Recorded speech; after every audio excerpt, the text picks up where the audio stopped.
Alors, on serait rendu donc dans le bloc 1, exemple de projet à succès de réaménagement de cours d'eau et de dynamique hydrologique des terres agricoles. Comment on va procéder? Je vais présenter mes trois invités. On aura une présentation sur l'hydrogéomorphologie, présentation synthèse 10 minutes. Et ensuite, on aura une entrevue de groupe avec nos trois invités. Je vais leur poser des questions. Et on aura l'occasion, après ça, d'aller avec vous dans la salle, s'il y avait des choses qui n'ont pas été couvertes ou des éléments de réaction ou des questions que vous voulez poser à nos invités. On aura l'occasion de faire ça. On aura donc des gazettes qui se promettront avec des micros pour venir vous voir. Vous n'aurez même pas besoin de vous déplacer au micro. Le micro va venir à vous. Voilà, donc, pour l'activité. Donc, j'ai mes trois invités, j'en ai deux d'installés. Donc, il faut pas que tu te mêles, deux Raphaël, avec là, OK. Donc, je vais commencer par, Silvio Demers. Silvio est hydrogéomorphologue, travaille en aménagement en lien avec l'hydrogéomorphologie des cours d'eau. Est-ce que, Silvio, tu aurais d'autres choses pour t'introduire? Le micro est à côté de toi. Des choses que tu veux mentionner? Excuse-moi, je parlais en même temps que toi. Je n'ai pas entendu, mais salut tout le monde. Donc, géomorphologue, je travaille à la ferme Rivière. Oui. Voilà.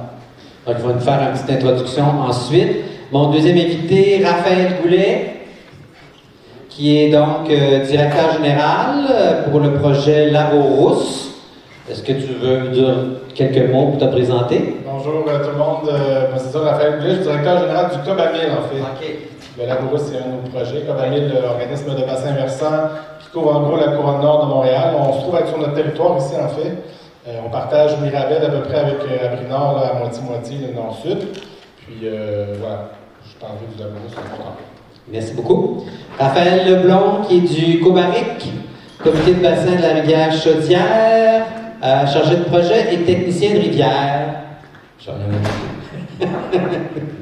Parfait.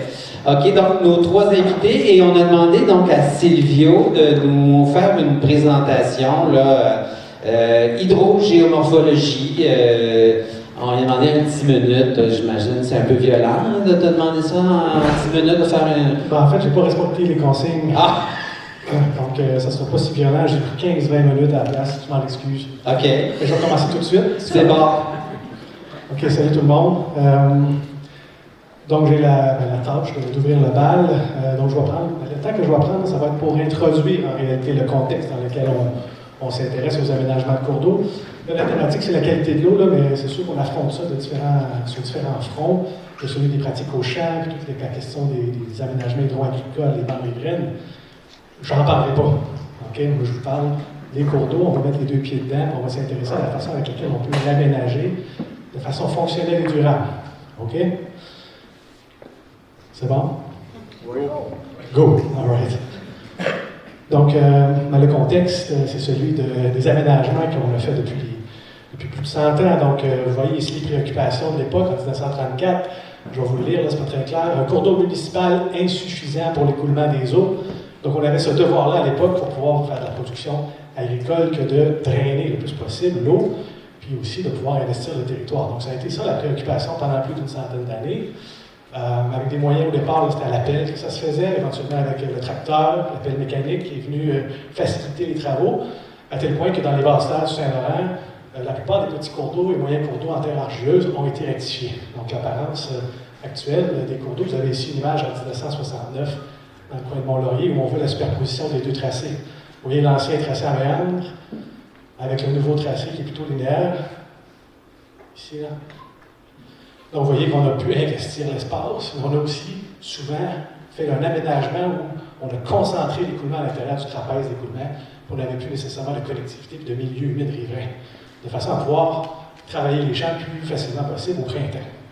Par la suite, on a même ajouté un drainage souterrain pour abattre la nappe phréatique. Donc, ça, c'est le contexte avec lequel on a à travailler aujourd'hui, puis à réfléchir finalement à la façon avec laquelle on aménage les cours d'eau. Le géomorphologue et vous, producteur agricole, vous le réalisez très certainement, ça n'a pas resté le même. Les cours d'eau sont un peu rebelles et ils deviennent dynamiques de plusieurs façons. Donc, vous avez un exemple ici très récurrent, là, celui de la sédimentation, qu'on va observer surtout dans les anciens milieux humides, où on avait fait un surcalibrage dans les dimensions du chenal d'écoulement. Donc, on a de l'envasement qui va se produire et on va devoir procéder à des entretiens de façon récurrente. Donc, ça a des impacts répétés sur la biodiversité et sur la qualité de l'eau. Mais vous avez aussi d'autres genres de problèmes. Vous avez ici une rivière qui a été rectifiée dans les années 70-80. Vous voyez, sur une courte période de temps, de près 60 ans, ici on est dans une rivière plutôt graveleuse, elle est suffisamment rebelle au point où elle a récupéré la morphologie d'origine. Ce n'est pas si fréquent que ça au Québec. La plupart des processus qu'on observe dans les basses terres sont plutôt lents. Ce que vous avez chez vous, probablement, là, c'est une coche d'érosion d'un bord, une coche d'érosion de l'autre bord, et ainsi de suite. Mais ce que vous avez là, ce n'est pas des coches qui sont éparpillées de façon aléatoire. C'est une rivière à méandre qui est en train de se reconstruire petit à petit avec les dizaines d'années. Donc, c'est les prémices de la reconstruction de morphologie à méandre qu'on observe en réalité. Donc, c'est clair que ça a des enjeux pour les pertes de superficie cultivable et la qualité de l'eau. Une autre problématique qu'on va rencontrer, qui est très fréquente dans les basses terres, mais je pense sous-estimée, donc on ne le reconnaît pas nécessairement tout le temps, c'est une autre forme d'érosion. Plutôt que de se faire latéralement, c'est un cours d'eau qui va descendre verticalement. On peut parler de ravinement, puis on voit ça aussi dans les fonds de coulée, ça descend, puis on a des affaissements de terrain qui se produisent et des pertes de superficie cultivable. C'est important de faire la distinction avec le cas que je vous ai présenté précédemment, parce qu'on ne va pas traiter ça de la même manière d'un point de vue des solutions. Donc, plusieurs problèmes qui sont liés au fait que les cours d'eau, ils se sont rebellés, ou en tout cas, ils continuent d'être dynamiques à partir du moment où on les a aménagés dans le passé. Les modes de gestion traditionnels, comment est-ce qu'on gère ça? C'est par des, je vais appeler ça le command and control, cette idée qu'on veut contrer les processus dynamiques. Donc, on va faire des entretiens de cours d'eau quand on a de la sédimentation, ou on va faire de la stabilisation de berge ou du lit, avec l'idée qu'on contre les processus. On se bat contre eux, on essaye d'aller à l'inverse de ce qu'ils essaient d'accomplir en réalité. Donc, le bilan de ces activités-là, le command and control, c'est que oui, on a réussi à contrôler, permettre à l'eau d'être drainée, mais on a des coûts répétés et on n'a pas nécessairement de gain d'un point de vue des autres fonctions écologiques qu'on pourrait s'attendre du milieu. Vient l'hydrogéomorphologie avec des solutions alternatives inspirées des processus. Donc, on va parler d'une approche par processus, où j'ai envie de dire qui utilise intelligemment les processus pour accomplir un comportement qui nous convient mieux, à la fois pour le producteur et pour les fonctions écologiques qu'on peut s'attendre du milieu naturel. Donc, c'est un double objectif. On est multifonctionnel, et on espère aussi que ces actions-là vont pouvoir être durables dans le temps. Donc, je vais vous montrer des exemples pour trois types de contextes que je vous ai énumérés, donc sédimentation, érosion latérale et érosion verticale. Ce qui est sous-entendu par là, c'est qu'il y a une grande diversité de cours d'eau et de problèmes, et les solutions sont au cas par cas. Une solution pour un cours d'eau donné, vous allez voir que ça ne fait aucun sens pour d'autres types de cours d'eau. Donc, faites attention quand vous réfléchissez aux solutions pour être bien certain que vous les appliquez au bon endroit. Je commence par des plus classiques. La sédimentation, vous avez certainement entendu parler au Québec des cours d'eau à 2 niveaux. C'est un grand terme qui englobe en réalité beaucoup de choses. Je vais être très rapide parce qu'il y a des gens qui vont en parler après moi, je pense. Donc, on a l'exemple à Brome-Missisquoi où on a excavé ce qu'on appelle un cours d'eau à 2 niveaux. Et ce que c'est qu'on a une section d'écoulement qui est plus étroite en bas qui va permettre d'accélérer les vitesses pour que les sédiments qui arrivent puissent transiter plutôt que de se déposer. Et on a un deuxième niveau plus large qui permet à l'eau de s'évacuer au printemps. Donc, on a ce souci-là de se préoccuper à la fois des débits liquides et des débits solides, tout en créant une morphologie aussi qui est propice pour limiter la qualité, les quantités de sédiments qui vont se retrouver dans l'eau, de par le fait que l'eau qui interagit avec les banquettes pendant le printemps va être peignée par les surfaces herbacées, donc les sédiments vont se déposer dans la banquette, puis il y a toutes sortes de processus biogéochimiques qui vont être entraînés, comme la dénitrification, donc les nitrites et les nitrates qui se transforment en azote gazeux éventuellement. Donc, on crée une morphologie propice au transit des sédiments liquides et solides. Ici, on a une technique qui est par l'aménagement de banquettes. Donc, on ne fait pas qu'excaver la morphologie dans le débit qui s'est accumulé. On excave toute la base, puis on ramène du matériel pour créer les aménagements qui nous intéressent. Dans ce cas-ci, avec les phytotechnologies, vous observez ici les pieux et les fascines qui ont créé la morphologie, en arrière duquel on a mis du matériel. Donc, les aménagements de banquettes, c'est une version un peu différente des aménagements qu'on connaît déjà à Brome-Missisquoi. qui ont cette capacité d'être un peu plus généralisable, parce qu'on n'excave pas dans un dépôt qui se doit d'être cohésif, parce qu'on amène du matériel. D'autres exemples de ce qui va se produire au Québec incessamment sous peu, dans la région de Kamouraska. Vous voyez qu'ici, on n'a pas installé avec des phytotechnologies, mais plutôt avec un matériel granulaire, du sable et du gravier, pour recréer la morphologie à 2 niveaux. Mais c'est le même principe. Vous me suivez? Plus en avant qu'en arrière, j'ai l'impression. En arrière, vous me suivez? OK, super, merci. Je change de contexte. On ne parle plus de sédimentation, on parle d'enjeux d'érosion latérale plus. Donc, je vous ai parlé de ces rivières-là qui sont un peu rebelles. Une manière de gérer ce processus-là, c'est de faire un retrait préventif, puis d'excaver l'espace autour du cours d'eau, de façon à lui donner une possibilité de se répandre dans la plaine inondable et de diminuer les vitesses. Donc, ça fait une érosion qui, par la suite, est moins agressive. En même temps, on a séquestré les sources de sédiments qui se seraient autrement retrouvées dans le cours d'eau, et on recrée encore une fois un espace où il va pouvoir y avoir une interception des sédiments qui arrivent de l'amont. Donc, tous les bénéfices qu'on escomptait pour le premier aménagement, on les a aussi dans ce que j'appelle ici une expansion, l'excavation de plaine inondable. À la fin, ça donne aussi une morphologie à 2 niveaux. Mais ce n'est pas le même contexte, ce n'est pas non plus la même manière de travailler le cours d'eau. Donc, le premier cas, on ramenait du matériel, puis dans le deuxième, on excavait de part et d'autre. D'autres exemples de ce genre d'aménagement-là, on peut les faire d'un côté ou des deux côtés à la fois. C'est évident que si je suis producteur, je regarde ça, je me dis, ben là, il y a des pertes de superficie cultivable. Mais souvent, on va faire cette excavation-là dans un terrain qui a commencé déjà à s'affaisser. Donc, le producteur a déjà commencé à s'éloigner du cours d'eau, puis en réalité, on va excaver un espace qui est déjà plus cultivable. Donc, c'est le contexte dans lequel on a pu le mettre en place ou qu'on s'apprête à le mettre en place dans la région de Bécancour. En plus, ces superficies-là qui sont soi-disant perdues, peuvent être compensées financièrement avec les programmes ALUS. Donc, il y aura des gens pour vous en parler plus tard dans la journée. Ça va pour cette deuxième-là. Cette troisième, un autre contexte, le ravinement. Comment est-ce qu'on fait pour s'attaquer à cette problématique-là? Traditionnellement, on réfléchissait avec des seuils. Okay, les seuils qui fixent le fond du cours d'eau pour l'empêcher de descendre. Un, ça coûte cher, et deux, c'est de moins en moins accepté par le ministère. Donc, comment est-ce qu'on peut gérer cet aspect-là? On ajoute des obstructions. Donc là, on est vraiment à l'inverse de comment on gère traditionnellement les cours d'eau. On enlève les obstructions, nous, on les rajoute. Mais pas dans n'importe quel contexte. Dans un contexte où on a des affaissements de terrain puis un déficit sédimentaire important qui s'est installé, de façon à retenir le matériel dans le système puis à empêcher le lit de descendre, en ajoutant des obstructions. Donc la stratégie est axée plutôt sur le bilan sédimentaire. On veut qu'il y ait plus de matériel qui soit apporté que de matériel qui soit érodé, plutôt que de rendre le lit résistant.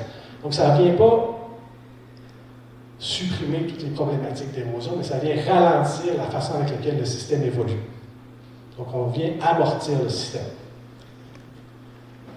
Vous avez des exemples ici d'interventions qui ont été faites par le propriétaire lui-même. Donc à gauche, il est arrivé avec sa pelle mécanique pour faire lui-même les travaux, parce qu'en amont, lui, il y avait des problématiques d'érosion. C'est lui aussi qui avait besoin d'aller les drailler à l'embouchure. Donc il y avait deux bonnes raisons de procéder à l'intervention. Vous voyez qu'il a fait ici, il a tout simplement été chercher les arbres qu'il y avait sur sa terre pour les mettre dans le fond de la coulée. À droite, vous avez des travaux un peu plus manuels. Si vous trouvez des gens motivés pour le faire, on va dans le fond, puis on va planter des pieux, installer du bois pour générer les mêmes obstructions. Donc, il faut comprendre qu'ici, le bois, ce n'est pas la finalité, c'est l'effet qu'il va avoir sur la morphologie du lit à long terme.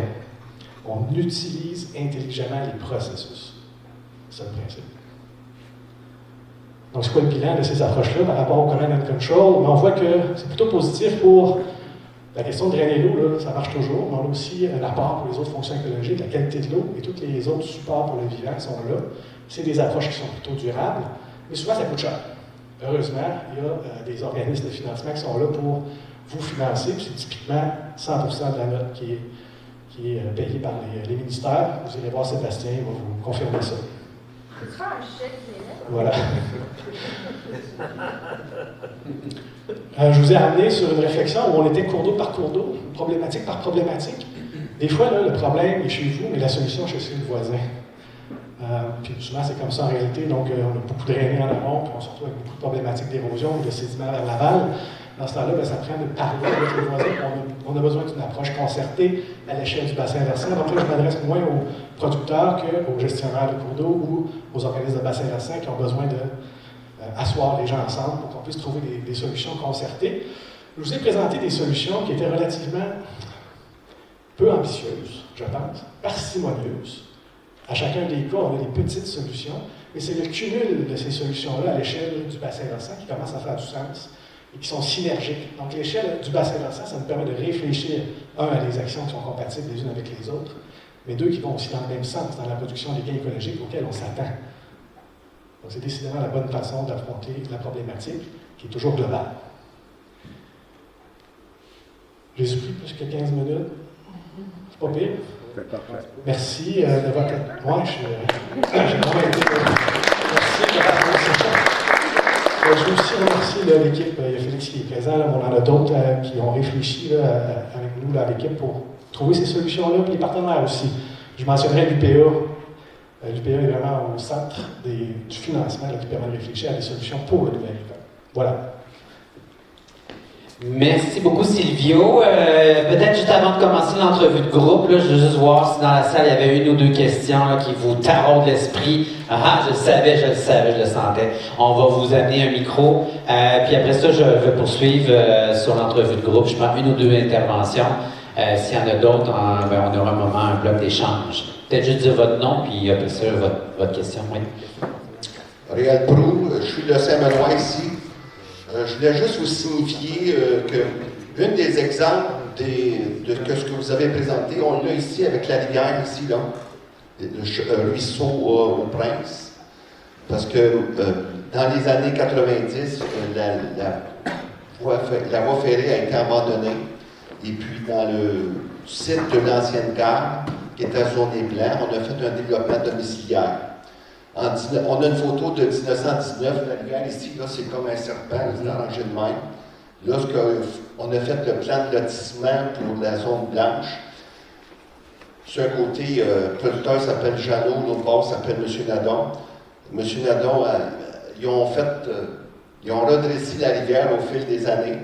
M. Nadon avait des terrains sur le côté de Jeannot, Jeannot avait des terrains sur le côté de M. Nadon. Fait qu'il a fallu que le notaire régularise la situation. Depuis 7 ans, le comité de mise en valeur de Saint-Benoît, on fait le nettoyage de la rivière dans la zone urbaine. Et puis, il y a de l'érosion qui se fait là, parce qu'il y a des arbres tombés dedans. Il y a des cochonneries qui se sont accumulées au fil des ans. Puis on s'aperçoit que dans la zone urbaine, il y a beaucoup d'érosion parce qu'il y a eu de la construction que les gens garochent les cochonneries dans la rivière. J'en ai, moi, sur votre troisième projet, là, qui est de... Je ne me souviens plus exactement le nom exact qu'il avait donné là. Mettre du bois? Oui, mettre du bois dans le fond du fossé. Ma question est la suivante. Lorsqu'il y a des gros, on a de plus en plus des gros coups de pluie. Il y a un volume d'eau important qui s'accumule dans le ruisseau ici. Là, je prends l'exemple du ruisseau au Prince. Si on accumule des quantités importantes de morceaux de bois pour garder les sédiments, comme vous dites, là, on fait de l'érosion de chaque côté. Là. On n'améliore pas notre situation. Là. Parce que, comme vous avez dit, ici, on le constate, la rivière a tendance à aller chercher son historique, là, qui est arrangé comme ça. Là. Parce que moi, je l'ai remarqué, là, parce que justement, je suis allé jeter un œil sur la photo qu'on avait, là, sur comment est-ce qu'il était, là, puis ça correspond un peu à ce qu'on voit comme érosion au fil du temps. Excellent, merci. Je ne suis pas étonné d'entendre ça. Effectivement, là, c'est des cas très fréquents, là, le cours d'eau qui recommence à reprendre la sinuosité d'origine. À la question, est-ce qu'on devrait mettre du bois dans ces cas-là? J'ai envie de dire, ça dépend, là, au cas par cas. S'il y a des enjeux, on ne le fait pas. Jamais. On ne veut pas se retrouver avec du bois qui respire et qui commence à générer de l'érosion localement, qui va entraîner des inconvénients pour un riverain. On ne fait pas ça. Jamais. Par contre, s'il n'y a pas d'enjeu immédiat, aux abords du cours d'eau, là, la littérature scientifique, ce qu'elle montre, c'est que il y a plus de sédiments qui s'accumulent que de sédiments qui est érodés par le bois dans le cours d'eau. C'est que notre œil remarque les zones d'érosion qui sont faciles à voir, puis il ne remarque pas les sédiments qui se sont accumulés en amont du morceau parce que ça, c'est dans le fond du lit. C'est comme un biais de perception. Et la littérature montre avec la donnée que tu as plus de sédiments qui restent dans le milieu si tu as des obstructions que d'érosion qui va être générée. Mais c'est vrai qu'il va générer de l'érosion localement. C'est juste le bilan des deux qui est positif. Il faut tenir compte du dépôt et de l'érosion. Ben, merci, avec cet exemple très local. Ben, écoutez, si vous avez d'autres questions, il y aura un bloc, là, n'hésitez pas, qui est prévu. Tu voulais intervenir? Ben non, une question. OK. J'en reprends une dernière, puis après ça, je commence l'entrevue de groupe. Ben non, mais tu sais, sachant qu'à peu près tous les cours d'eau, dans le fond, là, dans les basses-terres, ont été redressés, est-ce que c'est comme envisageable de faire des interventions? Dans quelle proportion on devrait juste demander aux producteurs peut-être qui s'éloignent des cours d'eau puis de laisser la nature faire, puis à peu près dans quelle proportion tu évalues qu'il faut intervenir versus laisser faire la nature pour qu'elle reprenne un peu une géomorphologie un peu plus naturelle. Oui, c'est une excellente question. Puis je vous la pose aussi, fait que la réponse est pas super nature. Mais ce qu'on observe, c'est que c'est très lent comme processus.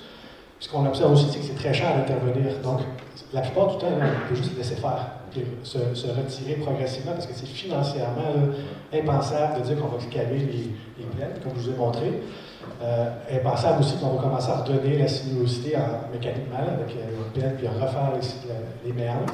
Donc, financièrement, ça ne fait pas de sens. Il faut laisser faire les processus petit à petit. C'est certainement 80% de la solution. Ben là, écoutez, j'avais une dernière, fait que je vous la prendrai tantôt, parce que je vais trop dépasser. Ce que je veux faire maintenant, c'est que je vais faire une entrevue de groupe avec les trois. Je vous pose une question, quand vous intervenez, vous me faites signe, je vous passe le micro. Vous avez le droit de commenter aussi après ça la réponse de votre collègue. Dans un premier temps, j'aimerais ça que, pour nous situer, que vous nous parlez de vos réalisations et comment vous avez des projets et comment les producteurs ont été impliqués dans ces projets-là. Est-ce que j'en ai un qui veut démarrer? Raphaël? Merci. Vous avez pu voir, là, j'ai une parenthèse sur le programme, c'était pas mon nom qui était là. Je suis ici pour dépanner quelqu'un qui ne pouvait pas être là finalement. Donc, mon projet n'est peut-être pas directement relié à la restauration de cours d'eau, mais du moins, il y a un lien assez fort. Le projet principal qu'on mène dans le milieu agricole, c'est le Laborus, que ça s'appelle. C'est un laboratoire, si on veut, dans le bassin versant du ruisseau Rousse à Oka. Puis, ce qu'on essaie de faire, l'enjeu principal au début, c'était vraiment le manque d'eau dans le bassin versant depuis plus que 10 ans, surtout en étiage l'été. On manque vraiment d'eau pour les productions. Puis, ce qu'on voulait essayer de faire à plusieurs égards, il y a plusieurs volets dans le projet, mais c'était d'essayer de trouver plus d'eau, notamment au niveau souterrain. Donc, on a un gros volet recherche pour l'instant. On essaie de trouver des endroits qui seraient possibles de créer de nouveaux étangs, par exemple. Mais on veut aussi essayer de mieux gérer l'eau, le peu d'eau qui reste. On veut essayer de le gérer de façon la plus efficace. Il y a un gros volet changement climatique aussi dans ce projet-là, parce qu'on le voit, l'été passé, il y a tellement eu de pluie que là, c'était pas le manque d'eau, l'enjeu, c'était le trop d'eau. Donc, il y a une façon aussi de gérer le trop d'eau, mais aussi gérer le manque d'eau. Je pourrais le décrire peut-être dans les autres questions, mais c'est un projet, évidemment, qui interpelle les producteurs parce que ce qu'on veut là-dedans, c'est pérenniser les entreprises, c'est sauver le futur de ces entreprises-là, qui ont été super créatives depuis de nombreuses années pour essayer de trouver des solutions. Ce qu'on veut, c'est peut-être, avec le volet scientifique, aller co-construire des nouvelles solutions qui peut-être seraient encore mieux pour essayer de gérer cette eau-là de façon optimale. Exemple, on parle de capter l'eau de pluie, justement, aussi avec les changements climatiques. On l'a vu particulièrement cet été, je trouve. La pluie tombe toute d'un coup. C'est des grosses averses très chargées, avec des espaces vraiment plus secs, des sécheresses, avec une autre grosse pluie 3 semaines plus tard. Donc, ce qu'on essaierait de faire, entre autres, c'est de capter cette eau-là lorsqu'elle tombe, parce que la plupart de cette eau-là, elle s'en va directement dans les cours d'eau, puis après ça, on est plus capable de d'irriguer les champs dans la période de sécheresse. Fait que ça va être d'essayer d'emmagasiner entre autres cette eau-là. Puis aussi, on sait que si on est capable de trouver d'autres sources d'eau souterraines à travers le bassin versant, ça va être de trouver des façons de partager cette eau-là, parce que si cette eau-là tombe chez un producteur, puis on sait que dans le bassin versant, l'eau est limitée, c'est d'essayer de trouver une façon de partager cette eau-là parmi les producteurs selon les besoins de chacun. Puis ça, c'est un grand défi qu'on n'a pas encore, évidemment. On commence à peine à le toucher, ce défi-là, parce que chacun travaille pour soi, évidemment, puis c'est normal. Chacun a son entreprise à faire vivre. Donc voilà, on essaie de co-construire des solutions en impliquant les producteurs d'emblée dans le projet. Avant de passer à un autre, je voudrais une petite question. Tu dis, c'est un laboratoire, tu as parlé de co-construction, qui est une philosophie collaborative. Mais en quoi, peux-tu nous l'illustrer, en quoi votre lab, as-tu des essais, de l'expérimentation qui se fait? Ce qu'on veut faire, on voulait créer un projet à très longue haleine, là. On a 3 ans de fait, mais c'était vraiment de créer les bases dans les 3 premières années, de mobiliser le plus de producteurs possible. Mais éventuellement, ce qu'on veut, notamment avec le volet scientifique, c'est de, lorsqu'on aura utilisé, trouver les endroits où l'eau souterraine est collectée avec la surface, c'est de créer ces étangs-là, puis de le tester dans le fond, parce que le principe d'un laboratoire vivant, c'est d'essayer des solutions, de les tester, de voir ce qui ne fait pas, de changer la solution, de retester. L'emmagasinement de l'eau, comme je disais, dans les grosses pluies, c'est ce qu'on veut faire. On n'a pas encore fait, commencé ça encore, parce que les solutions, on les a jasées en salle pour l'instant, on ne les a pas fait encore sur le terrain. Mais éventuellement, c'est ce qu'on testera sur le terrain. OK. Merci beaucoup. Raphaël, l'autre, ou Silvio, Raphaël, on va peut-être parler de ton projet, puis justement comment l'implication des producteurs est intégrée dans ton projet. En milieu agricole, j'en ai plusieurs. Comment le producteur est intégré, en règle générale, c'est ou à sa demande, ou on s'arrange pour qu'il n'y ait pas de perte pour lui. Sinon, c'est rare que ça arrive jusqu'au bout. C'est pas mal ça le profil de base du producteur qui va vers l'aménagement et que je suis. Tu peux nous donner, mettons, 1 ou 2 exemples de projets qui sont réalisés concrètement? On a la Rivière Fourchette. Le producteur nous a contactés pour nous demander de retrouver le cours d'eau qu'il avait connu quand il était jeune avec des truites.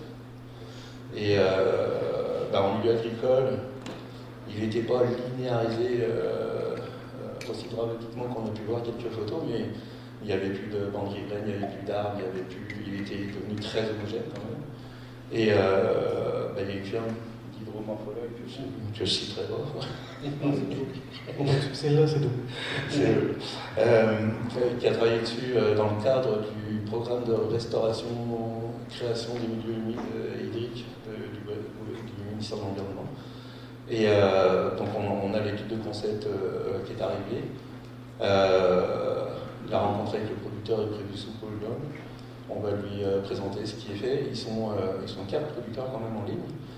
Ils ne sont pas tous concernés de la même façon. Il y en a certains qui font le cours d'eau passe dans un boisé. L'intervention est minime et ressemble plus à ce qui a été nommé low-tech. Donc voir s'il y a besoin d'apporter du bois par exemple pour générer un effet sur le cours d'eau.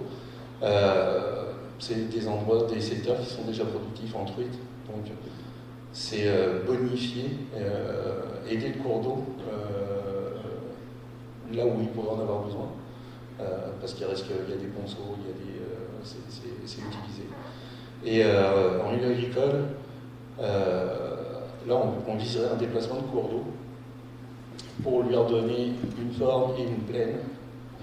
Il y a quand même une contrainte d'un pont, donc on doit aussi réfléchir à ce qui ne se dépasse pas trop non plus. Donc, et c'est faisable en fait.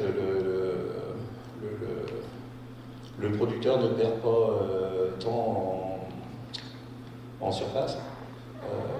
Et on veut voir aussi avec la MRC, avec le MAPAC, avec tous les partenaires qui sont concernés dans ce genre de démarche-là, avoir à élargir la bande riveraine plus que la norme et aller chercher la surface dans des boisés déjà existants, mais qui ont une valeur phonique moindre. Donc c'est un petit peu en fait refaire la job qui a été faite dans les années 70, où on avait juste un seul objectif, c'était augmenter la production agricole. Et là on se rend compte qu'il y a des objectifs qui ont été oubliés, d'autres qui sont pas mal égratignés au passage. Et ça a des coûts aussi. On remet en un cours d'eau, c'est pas donné. Leur dresser non plus, ça n'était pas non plus à l'époque, mais la décision a été prise. Et On a des coûts, par exemple, ce que peut engendrer des inondations. Quand on voit des pluies torrentielles qui arrivent de plus en plus souvent, avec des routes qui sont détruites, des monceaux qui sont déplacés, ça a un coût aussi, mais oui, on s'habitue peut-être au fur et à mesure. Raphaël, j'enchaînerai un peu avec la question. Tu réponds aussi en discutant, Jean-Baptiste. La question, de quelle manière on les amène dans notre projet? Là, tu nommes un cas où il était intéressé par le poisson. Moi, j'en ai pas vu tant que ça. Dans notre pratique, à nous, c'est vraiment résoudre un problème pour l'agriculteur et en même temps avoir des co-bénéfices environnementaux. C'est vraiment ça la clé. Et le meilleur acteur pour le faire, je l'ai nommé, mais peut-être pas assez, c'est l'UPA. Nous, notre capacité à rejoindre les agriculteurs, c'est l'UPA qui le fait parce qu'il est à l'écoute des problèmes des producteurs. Ils viennent nous voir, on est capable de réfléchir à des solutions qui font affaire à tout le monde. C'est vraiment la clé, puis nous, on a vu une différence claire à partir du moment où c'est devenu l'UPA, qui était la personne qui approchait le producteur. D'ailleurs, c'était ma prochaine question. Dans vos projets, ce n'est pas les producteurs qui ont à faire la démarche tout seul. Il y a un rôle d'accompagnement que vous jouez. J'imagine qu'il doit être clé, ce rôle-là. Pouvez-vous m'en parler un peu? Qu'est-ce qui facilite, selon vous, qu'un projet va se passer de par les rôles que vous jouez? Ben, effectivement, il y a beaucoup d'acteurs déjà impliqués avec les producteurs. On ne voulait pas, nous, le Cobanil, s'improviser, expert agricole, puis faire la démarche toute seule de notre côté. On s'est entouré d'un comité interne, si on veut, dans ce projet-là, des clubs conseils, entre autres. Profitesol sont ici, ont été un de nos bras droits. On a eu comme plusieurs bras dans ce projet-là. Agropam, je ne sais pas s'ils sont ici aujourd'hui, je ne les ai pas vus. C'est aussi un club conseil, mais plus pour les pomiculteurs, parce qu'il y a presque la moitié des producteurs, c'est des pomiculteurs dans le bassin versant. Donc, c'est eux qui ont fait les approches auprès des producteurs parce qu'il y a déjà un lien de confiance, il y a déjà une connaissance, puis je dirais, les producteurs ont une notoriété, reconnaissent la notoriété de ces conseils-là. Donc, puis évidemment, au niveau recherche, là, c'est les chercheurs universitaires qu'on s'est entourés, puis l'UPA aussi est un partenaire dans ce projet-là. Éventuellement, on va aller chercher même les gens de la MRC, des villes, parce que même les producteurs nous ont dit pourquoi disons, la ville d'Oka ou la MRC de Montagne n'est pas assise dans la salle aujourd'hui, parce que tout le monde, à un moment donné, si on veut, exemple, faire des activités pour optimiser la gestion de l'eau, ben, c'est pas juste aux producteurs à le vivre, c'est aux citoyens, c'est à la ville, c'est aux autres entreprises qui ne sont pas agricoles. Donc, même AgroPur, qui est une grosse compagnie qui utilise de l'eau dans le bassin versant, on les a approchés. Donc, c'est vraiment de créer une espèce de projet, pas de société, là, c'est un peu trop intense, mais un projet régional où tout le monde est impliqué vers la même cause. Puis ça, ça crée un momentum. Tu as raison de mentionner la responsabilité. Je l'entends beaucoup de la part des producteurs, que c'est pas juste moi qui ai cette responsabilité de la question de l'eau. C'est une question de société, c'est tous les acteurs qui ont un rôle à jouer.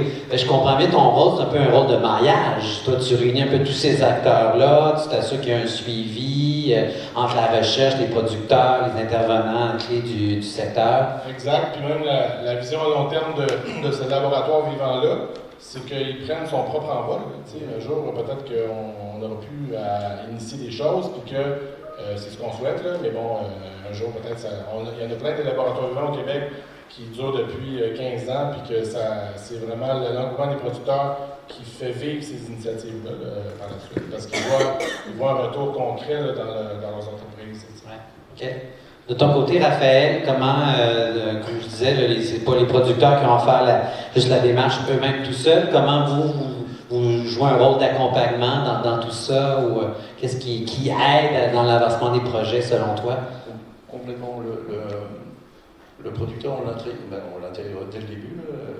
C'est lui le propriétaire, donc c'est lui au final qui dit si ça va ou pas, si on fait l'aménagement ou pas.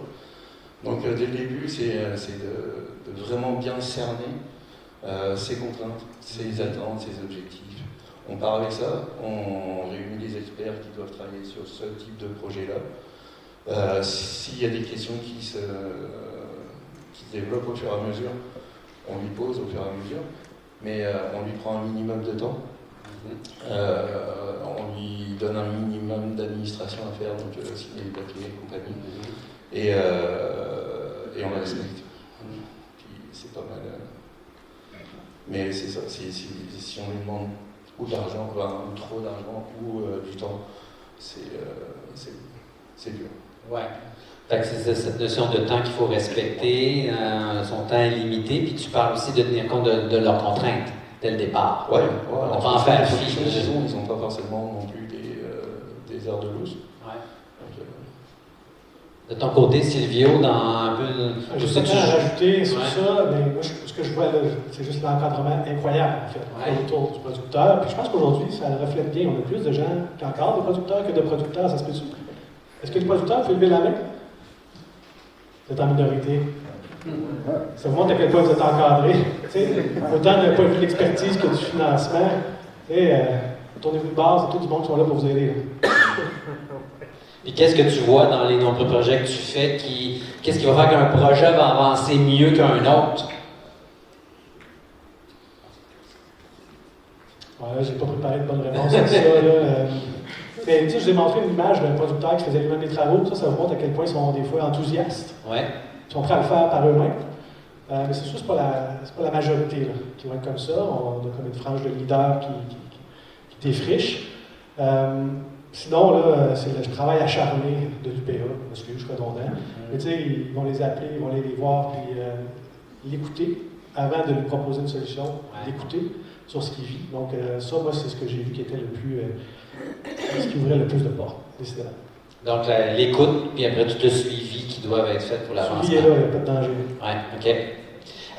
Parlons donc un peu des principaux défis rencontrés quand on développe des projets comme ça. J'imagine qu'il peut y avoir des défis par rapport aux démarches réglementaires, à l'implication des producteurs.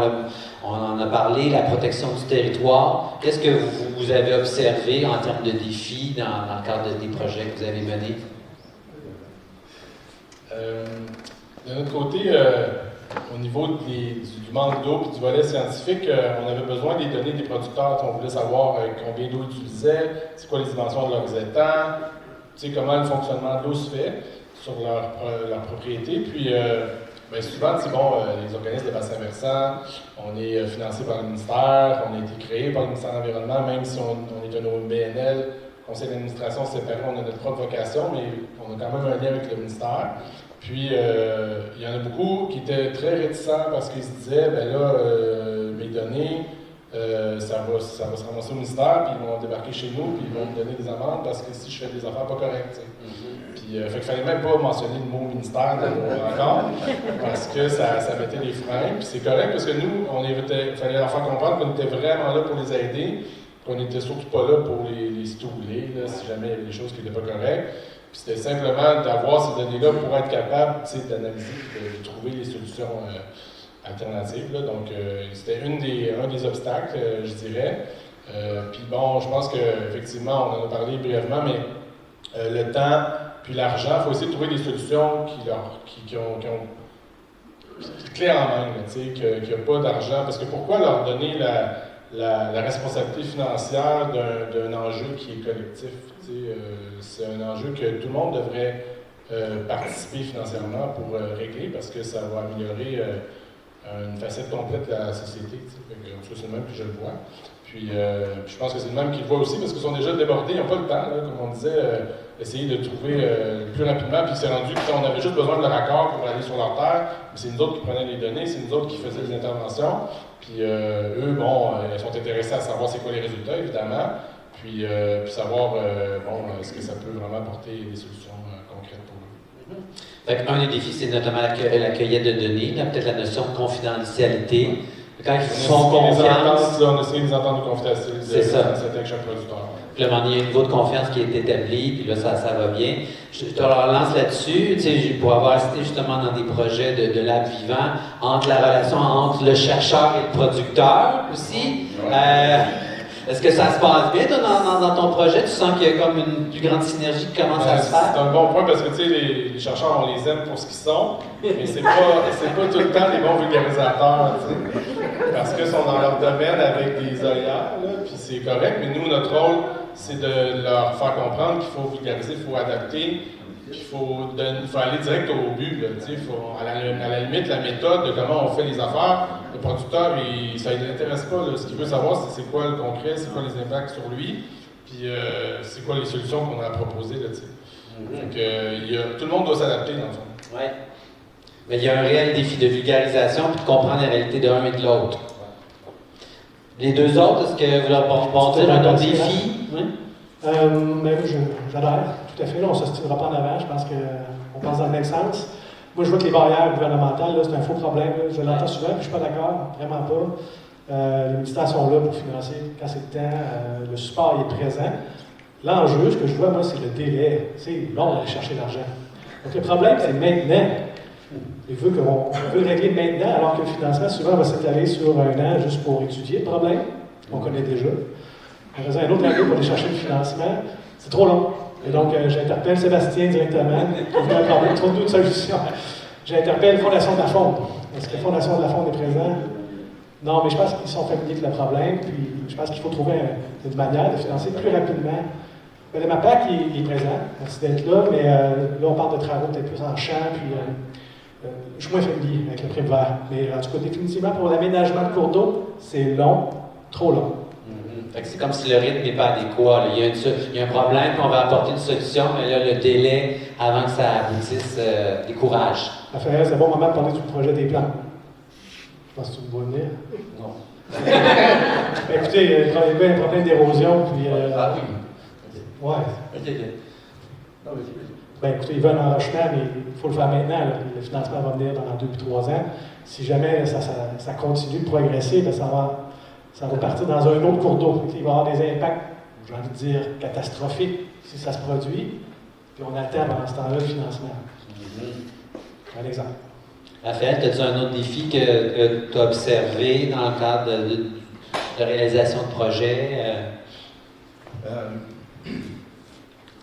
C'est sûr que l'accès au financement, ça prend du temps. Ne serait-ce que pour monter les banques, choisir le bon bailleur de fonds, essuyer un refus, réessayer l'année d'après.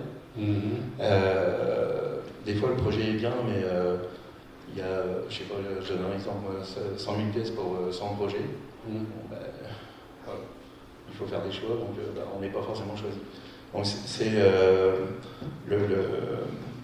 comment dire, il n'y a pas de planification, donc c'est un petit peu à l'opportunité. Ouais. Ce qui fait que on est obligé de tout expliquer à chaque fois, représenter exactement les mêmes documents à chaque fois. Certaines lourdeurs bureaucratiques, quoi? Oui, la lourdeur qui fait après le délai. Ouais. Puis il y a le financement. Alors s'il arrive du fédéral, on ne peut pas trop demander au provincial. S'il arrive du provincial, on peut. Puis comme il n'y a que le PRC-MHH qui finance à 100%, il faut toujours aller chercher la compensation financière avec. Merci PRC-MHH, monsieur Amadeo. C'est quasiment plus dur que de réaliser l'aménagement.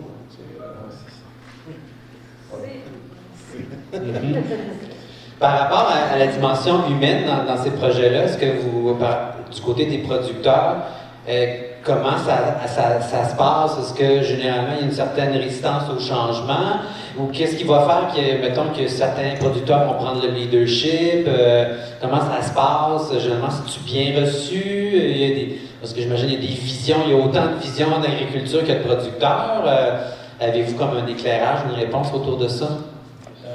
J'ai l'impression que les solutions, il y en a déjà qui ont été testées là, dans notre cas, en tout cas, par les producteurs. Fait que c'est d'où l'importance de les écouter en partant. Parce que d'après, avec des solutions qu'on a déjà testées, ils vont nous dire je l'ai faite, ça fait 10 ans, puis ça ne marche pas, puis ça ne marche pas aujourd'hui encore. Fait que ça, on perd un peu de crédibilité lorsqu'on arrive avec des solutions de l'extérieur où on pense qu'on a la vérité, la solution infuse, si on veut.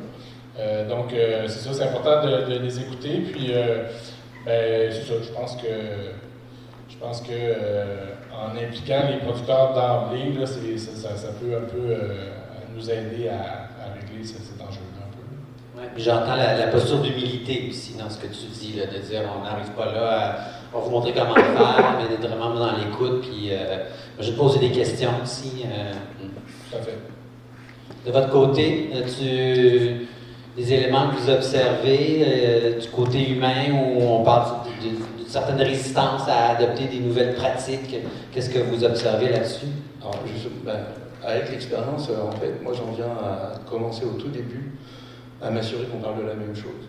Bien définir les termes, de quoi on parle. Voilà, et les causes, les conséquences, les problématiques, on met tout sur la table, on parle de la même chose, on peut avancer ensemble.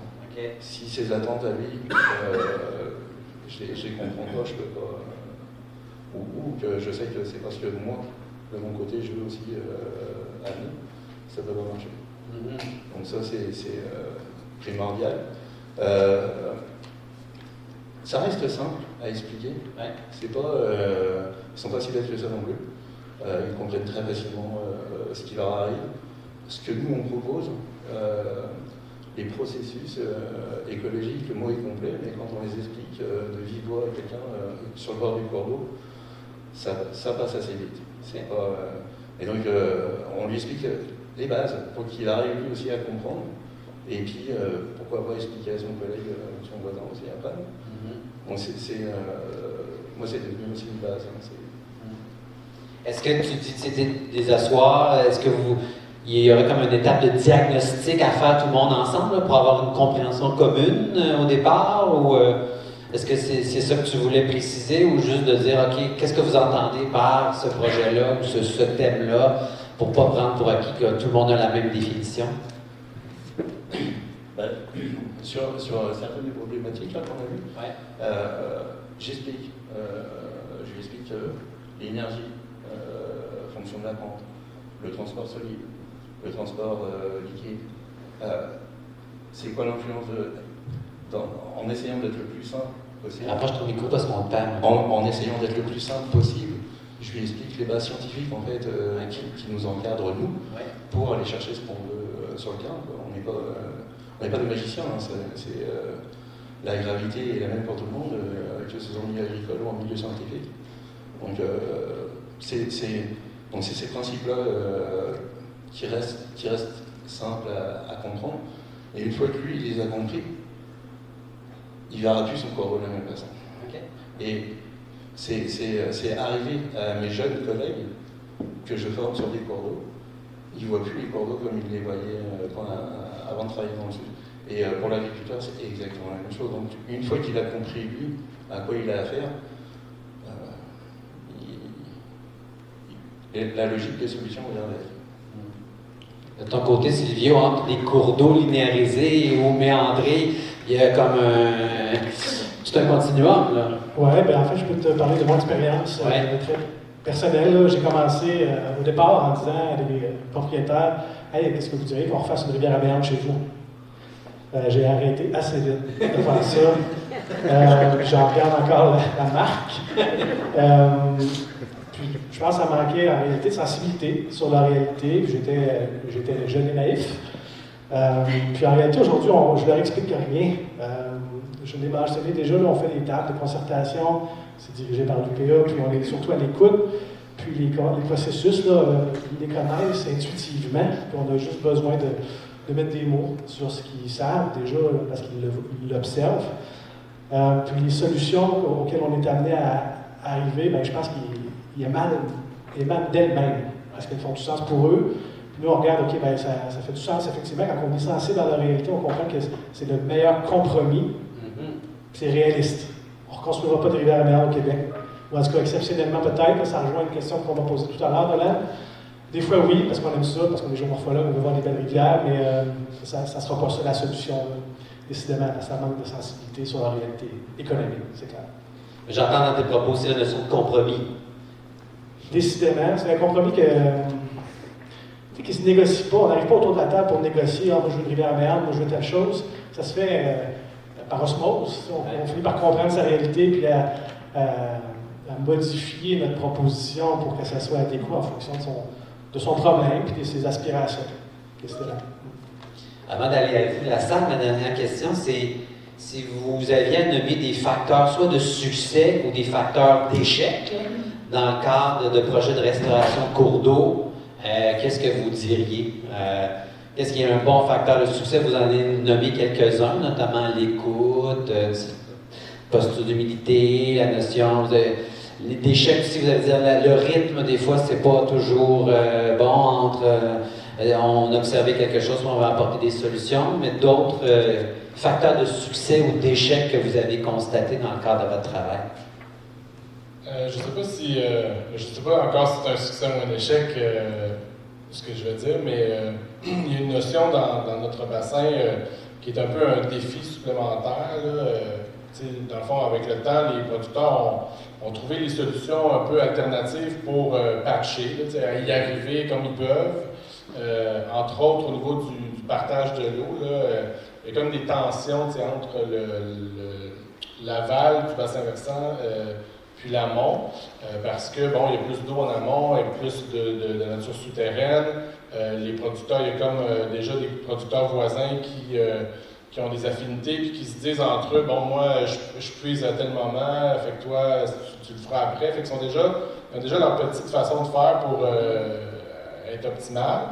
Mais ce que ça fait des tensions, dans l'aval du bassin versant, lorsque ces gens-là puisent l'eau, ils ne considèrent pas l'ensemble du bassin, évidemment, ils font chacun comme ils peuvent, mais ça fait en sorte que les cultures dans l'aval peuvent souffrir parce que ils vont se ramasser avec l'eau qui reste dans le fond. Puis, c'est ça ne répond pas vraiment à la question, mais c'est comme si ça ajoute un enjeu de complexité, puis la compréhension qui serait peut-être à ce moment-là un facteur de succès.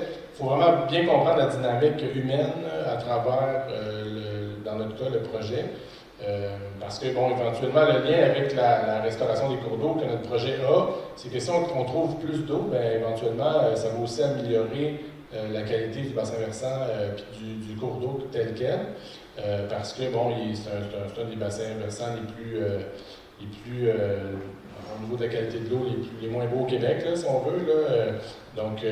Parce que aussi, juste en ayant plus d'eau, ça va nous permettre de diluer ces contaminants-là, puis de permettre juste d'améliorer les choses. Donc, c'est sûr. Je ne réponds pas à la question, mais... en partie, est-ce que tu dirais comme un des facteurs de succès, ce serait de prendre en considération la complexité, puis d'expliquer que, toi, si tu fais une action, il y a une répercussion, parce qu'on est dans un bassin versant. C'est ce qu'on essaie, mais c'est loin d'être facile. Ouais. De votre côté, d'autres facteurs de succès ou d'échec que vous avez observés ou... Facteur d'échec, j'aurais tendance à dire la filière. Il y a, dans la restauration du cours d'eau au Québec, la filière n'est pas en place. Formation, on a des géographes, on a des biologistes, on a des hydromorphologues, mais il n'y a pas vraiment de formation qui regroupe un petit peu toutes les expertises pour parler à chacun. Puis c'est la chance que j'ai moi. Donc ça a un impact sur le terrain. Au niveau des municipalités, un expert en cours d'eau, c'est dur à trouver. C'est un géographe, c'est un biologiste. Il y a toujours un manque. Les ingénieurs.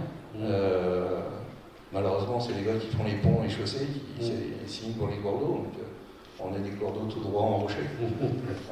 On n'a pas le volet biologique qui est absent complètement. L'approvisionnement en saule, les tiges de saule pour tout ce qui est génie végétal, quand on en trouve, elles sont hors de prix. Donc le jour où il y aura une filière d'installer, déjà le coût risquerait d'être moindre pour ce qui est aménagement au moins. Et on trouvera plus facilement autour de nous quelqu'un qui s'y connaît dans les cours d'eau. Qui est peut-être une vision plus globale. Complètement. Et au niveau de la réussite, c'est quand on arrive à répondre aux attentes du producteur. Ça marche. Il n'y a pas meilleur succès. J'ai répondu, j'avais un problème, j'ai une attente, vous avez répondu à ça.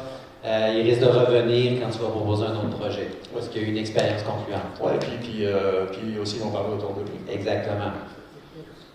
Ça vaut la peine, donc, le référencement par les pairs ou dire « Ah oui, moi j'ai fait ce projet-là, ça a été très concluant, je t'invite à y participer. » C'est la meilleure publicité que tu peux pas avoir. Sylvio, as-tu d'autres facteurs d'échec ou de succès? Non, j'ai déjà tout dit. Je serais redondant, puis je ne vais pas vous fatiguer à répéter les mêmes choses, mais le dialogue, donc parlons-nous. Puis je pense que la journée d'aujourd'hui, ça fait partie de la recette. C'est pour ça qu'on est là. Ça commence par ça. Donc, venez nous jaser. On va parler de vos problèmes en premier, mais après ça, on va réfléchir à des solutions. Okay. Juste avant d'aller avec vous, dans vos projets, c'était quel programme de financement vous avez utilisé? Est-ce que... Deux programmes du MAPAC, Primevert, volet 2, puis Territoire priorité bioalimentaire, qui a changé de nom, là, maintenant, Innovation bioalimentaire. OK. J'en ai quelques-uns avec le PRC-MHH. J'ai Fonds de dommage à l'environnement fédéral. J'ai le SRE sur un cours d'eau de golf. La FFQ, la Fondation de la Faune Québec aussi, sur quelques projets. Pas tous cette année, depuis que je suis là. C'est pas mal ça. C'est vu de m'enseigner à l'US, est-ce qu'il y en a d'autres? l'US, c'est important, oui, puis les compensations. Nous, c'est le PRC-MHH aussi, Fondation de la Faune. Et d'autres que je sais moins, moi je suis sous-traitant, je ne fais pas en face. Dans le fond, mes clients, c'est le Cobaret, c'est eux autres qui vont chercher le financement pour moi. OK. Voilà, je suis moins connaissant. Bien, écoutez, l'idée, c'est d'avoir cet échange avec vous. Vous venez d'entendre quelques éléments qui ont été partagés. On a nos gazelles qui vont se promener. Vous levez la main.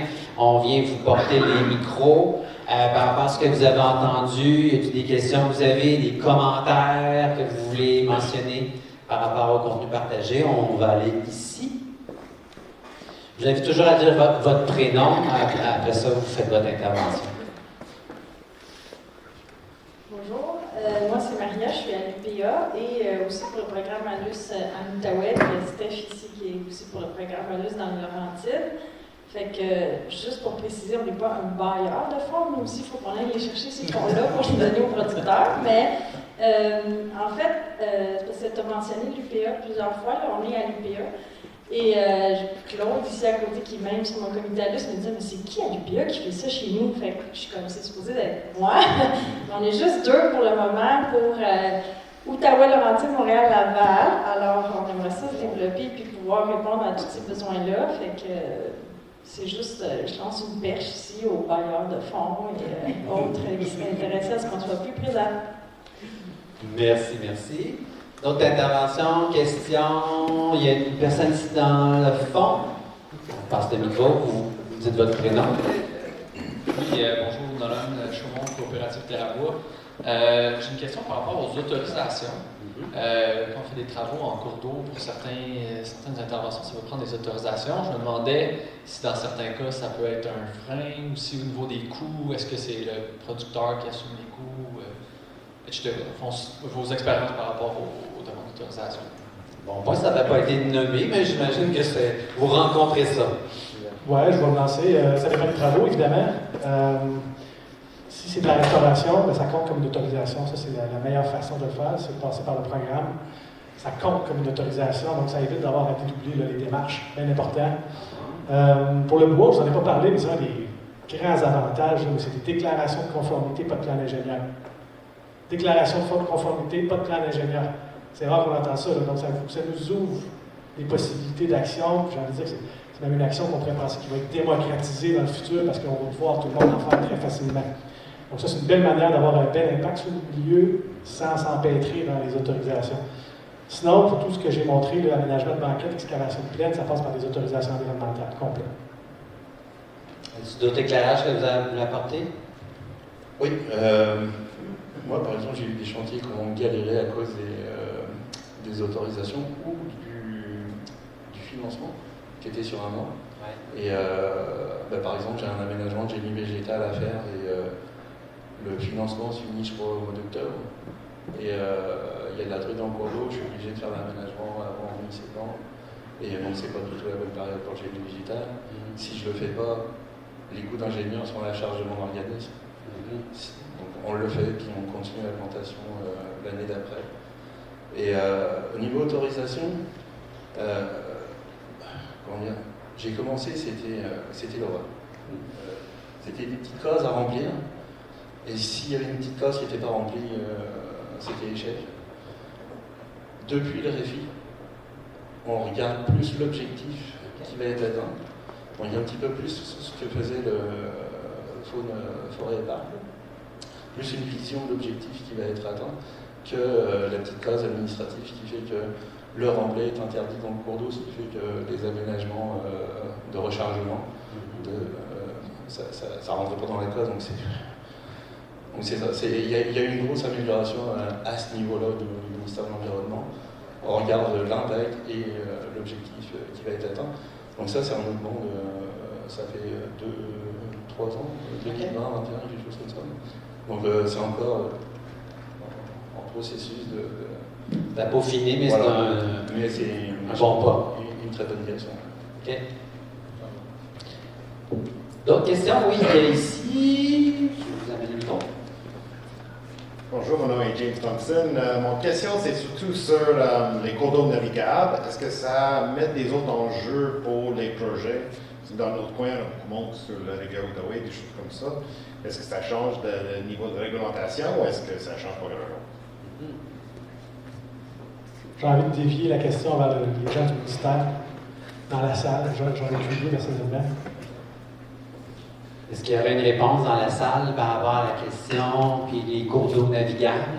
Je demandais juste pour curiosité. Je pensais, si un bateau doit passer, est-ce que tu dois besoin d'avoir, c'est comme une certaine profondeur, une certaine largeur nécessaire dans la rivière? Si tu essaies de mettre le bois, mais là, il passe pas. Je n'irai pas mettre du bois dans ces cours d'eau-là, ça c'est sûr. Je n'essaierai pas. Dans les demandes de certificat d'autorisation, dépendamment du projet, il y a plusieurs différents, maintenant avec la nouvelle formule, plusieurs différents formulaires à remplir selon les activités qui sont touchées. Puis au niveau, disons, économique, éventuelle activité sur place qui pourrait être touchée par le projet, je n'ai pas eu à remplir des autorisations pour ça, mais j'imagine que par la bande, on finirait par toucher aux activités récréatives là, qui pourraient être impactées par le projet. Je pense que le rivière navigable, c'est fédéral. C'est fédéral, mais ce serait certainement une autorisation de transport Canada. Ouais. On a une question ici dans le fond, oui. On se passe le micro juste à côté. Bonjour. Les certificats d'autorisation, les déclarations de conformité, c'est quand même relativement récent. Est-ce que vous pouvez nous en dire plus sur ce qui peut être fait par déclaration de conformité, qui est une voie qui permet d'accélérer peut-être le processus?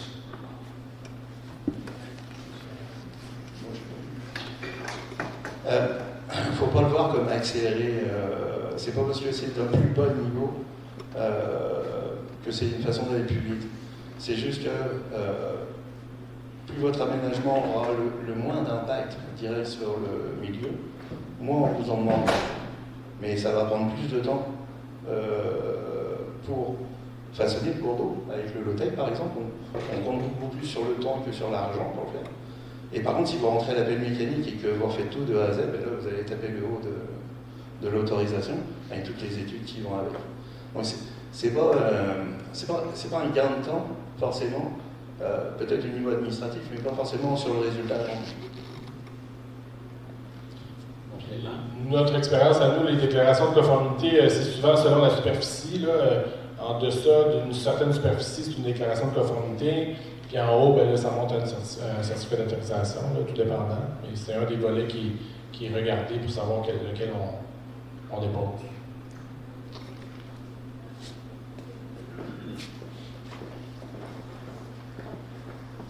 Là, ça fait, je m'appelle Réal, ça fait 20 minutes qu'on entend parler de papier pas mal, d'autorisation, de permis. Là, je ne vous ai pas entendu parler de la municipalité, là. On passait par là pour commencer. Moi, je suis agriculteur, là. J'aime bien ça, des papiers, mais quand ça arrive avec une pleine boîte de pick-up de papier, j'ai à remplir, là. Je vais de voir. Je pose la question suivante, là. S'il faut que je fasse des aménagements d'un fossé rebalisé, ça peut me prendre combien de temps avant que les travaux soient faits selon votre expérience? Dans les fossés? Pour faire les travaux. Verbaliser, oui, mais... c'est des cours d'eau. Donc c'est des cours d'eau. Oui, c'est un cours d'eau. C'est quoi qu'il faut y faire? Ça prend combien de temps? Ben, ça dépend de ce qu'il y a à faire. ben, il faut qu'il soit nettoyé, ou il faut qu'on aménage selon monsieur, il faut que je fasse des aménagements de berges. Je vais prendre. Je veux juste que vous comprendre que l'agriculteur qui est sur le terrain, là, il y a des fois, il refait de bord parce qu'il dit j'en viendrai pas à vous. Là. Puis heureusement que vous êtes là. Puis l'UPA, ben, on veut bien, les producteurs, s'occuper des dossiers. Là. Mais comme la madame a dit, à la moitié de la province à être seule.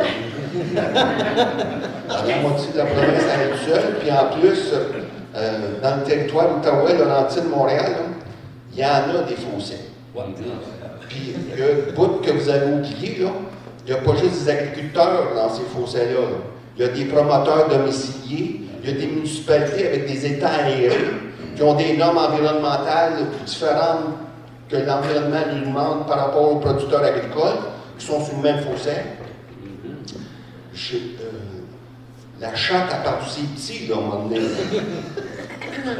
Fait que je vous pose la question. Si un producteur agricole demain matin veut faire une demande pour faire nettoyer son verbal puis aménager des parties qui sont... ça peut prendre combien de temps? Alors, si on parle de nettoyer le cours d'eau, on va dire... Parce que quand on parle de nettoyer le fossé, là, c'est quand là, il y a quelqu'un qui va venir de la municipalité, là, à un moment donné, là, il y a une section, le verbal, mettons, je prends le fossé Graton ici, là. Le fossé Graton, moi, dans mon coin, il y aurait peut-être besoin d'être nettoyé parce que mes drains commencent à être enfouis dans le sédiment. Il y a une autre place, les berges sont maganées. Je continue un peu plus loin. J'ai une terre autochtone avec un site d'enfouissement où le ministère de l'Environnement il a autorisé faire un site de dépôt de matériaux secs. Il fait les nouvelles de temps en temps, là. Puis après ça, ben, le fossé continue, là. Les producteurs sont en bas de la côte, là, ils se font reprocher comme quoi que l'eau est de mauvaise qualité, qu'il faut qu'ils se fassent surveiller par le ministère de l'Environnement, là.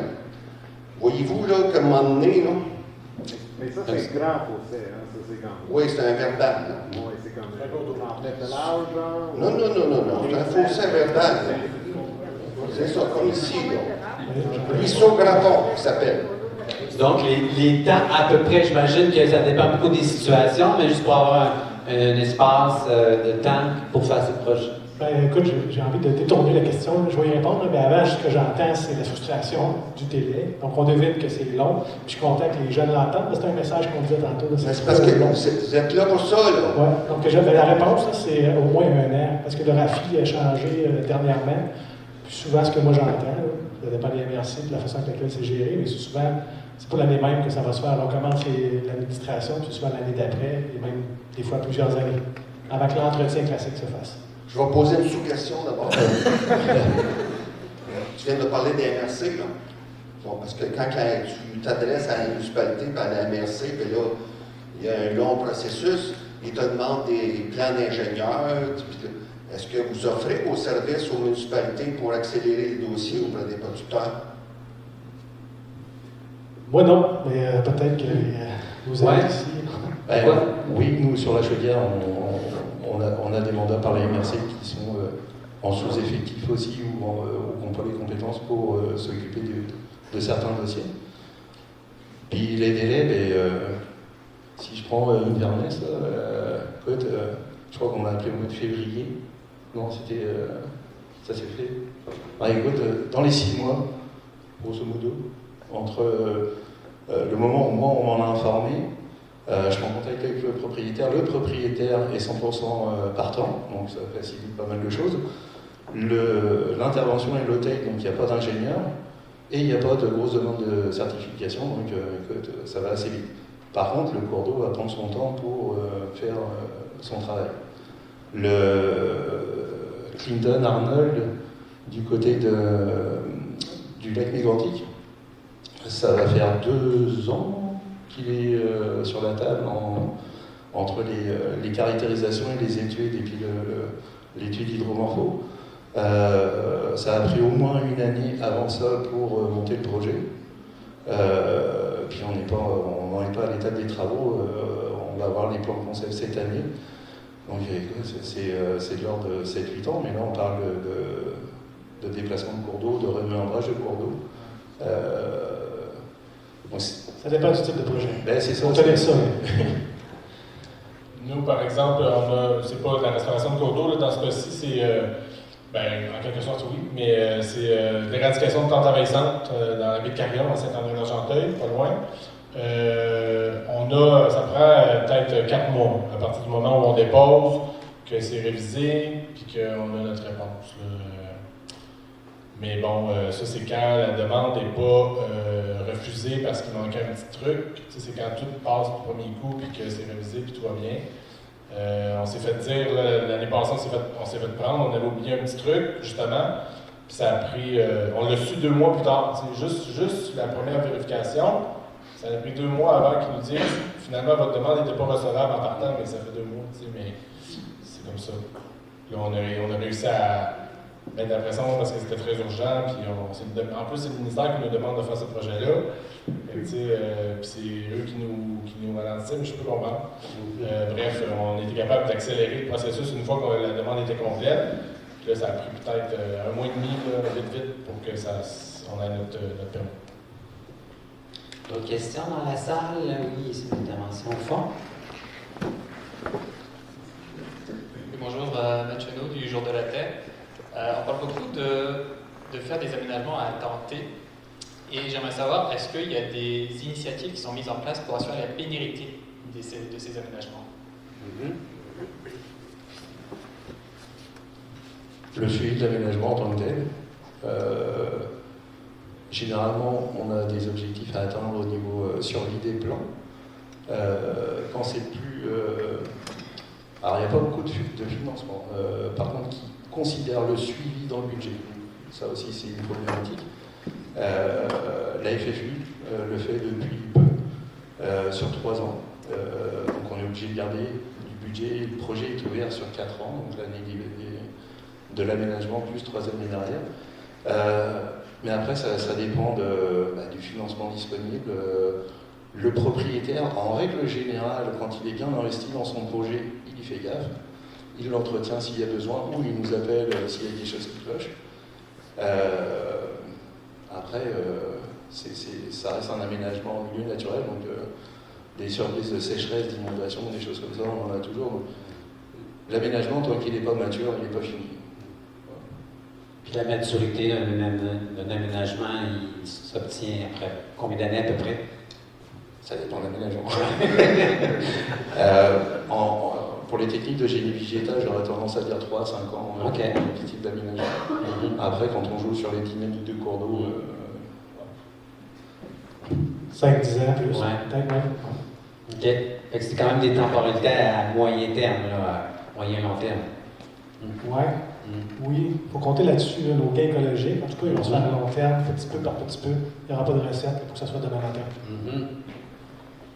D'autres interventions? Il y en a 2 ici. On vous tend le micro, monsieur, puis après madame. Oui, ben moi je me demandais, tu sais, on a linéarisé tous les cours d'eau. Ici à Mirabel, il n'y a plus de cours. Puis là, ça c'est comme nos autoroutes. On a des drains souterrains partout, qui ont une hauteur. Ça ne changera pas. Sinon, on arrête la production agricole telle qu'on la connaît maintenant. Parce que l'agriculteur, si on veut améliorer les pratiques au champ, ben, il faut que, là, on parle nous, c'est vers des sols couverts, moins de garder le sol couvert, que l'eau pénètre dans le sol. Mais si les drains ne fonctionnent pas, ces techniques-là sont comme, ils ne peuvent pas se réaliser. Il faut que le champ soit parfait, mais là, on est figé avec une hauteur de drain qui ne va pas changer. L'État ne va pas, selon moi, réinvestir dans changer les réseaux de drains partout.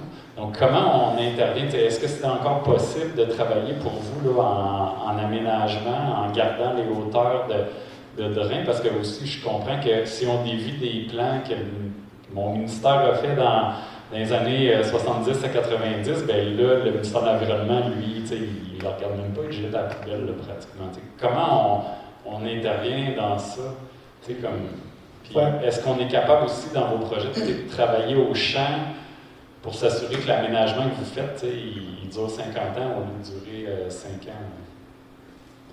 Super question. Ça va m'amener à nos diapos. Je vais te l'illustrer. Les drains, c'est effectivement une contrainte, puis on la considère comme étant irréversible. Là. On ne commencera pas à changer, remettre en question dès qu'on draine. Il y a quand même des solutions qui peuvent être trouvées. Il y a des collecteurs parallèles au cours d'eau qui pourraient être installés de façon à ce qu'ils ne se jettent pas tous au même cours d'eau, mais à un endroit où il y a de l'espace. Donc, il y a quand même des stratégies sur la manière de revoir la manière avec laquelle le drainage se fait. Mais c'est clair qu'on ne revient pas en arrière sur l'enjeu du drainage. Et les aménagements auxquels on réfléchit sont compatibles avec cet enjeu-là. Ça devient une contrainte pour nous. Donc, dans la réflexion sur le type d'aménagement, c'est pris en compte.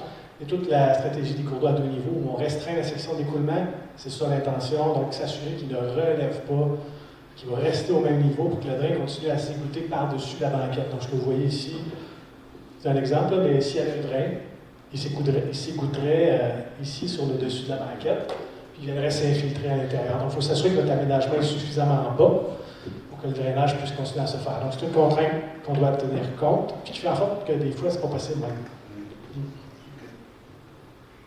Je suis loin d'être un expert en hydrogéomorphologie comme Silvio, mais ma réponse, en tout cas, ce qui me venait en tête lorsque vous posiez la question, si l'enjeu c'est justement l'accumulation d'eau au champ, parce qu'on veut que l'eau percole dans le sol, puis qu'on arrive au drain, puis qu'on a l'impression que les terres ne sont pas capables de garder d'absorber cette quantité d'eau-là, bien, le concept, je pense, qui serait aussi une solution, puis qui amène.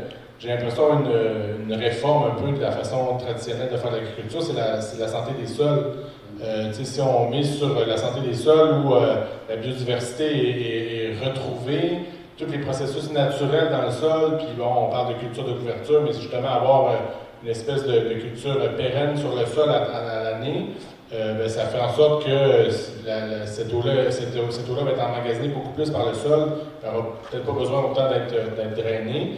Puis ça va faire en sorte que les rendements vont être aussi augmentés parce que le sol va avoir ses processus naturels. Mais pour ça, il y a beaucoup de choses à changer, évidemment. Là, le principe qu'on a de notre agriculture, c'est de tuer tout ce qu'il y a de vivant dans la terre pour être sûr qu'il n'y ait pas de mauvaises herbes. Après ça, la terre est plus bonne, fait qu'il faut rajouter des engrais pour qu'elle redevienne vivable. Après ça, on plante nos plantes dedans pour que ça pousse. Puis on recommence l'année d'après. C'est comme ça qu'on a conçu l'agriculture, mais au niveau, on comprend maintenant que ça fait plein de sens de faire ça comme ça.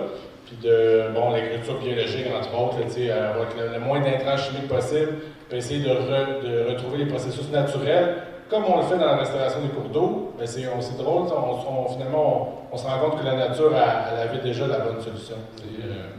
Mais bon, c'est un gros chantier de faire ça, mais on peut y aller petite bouchée par petite bouchée. Oui, et je pense qu'il faut comme intégrer l'aménagement avec les pratiques au champ pour améliorer la santé des sols, parce que sinon, on va peut-être arriver au même résultat que le cours d'eau va peut-être être à... Il faut que tout le monde mette la main à la pâte, c'est clair. Vous voulez rebondir? Moi, j'aurais tendance à dire qu'on ne peut pas changer ou améliorer les choses sans rien faire. Il y a forcément des changements de paradigme. Adopter des bonnes pratiques, remonter une portion du drainage, accepter de rentrer un jour plus tard dans le champ parce qu'on a eu une grosse pluie exceptionnelle. Pardon, quelque part, il y en a un qui va faire un effort.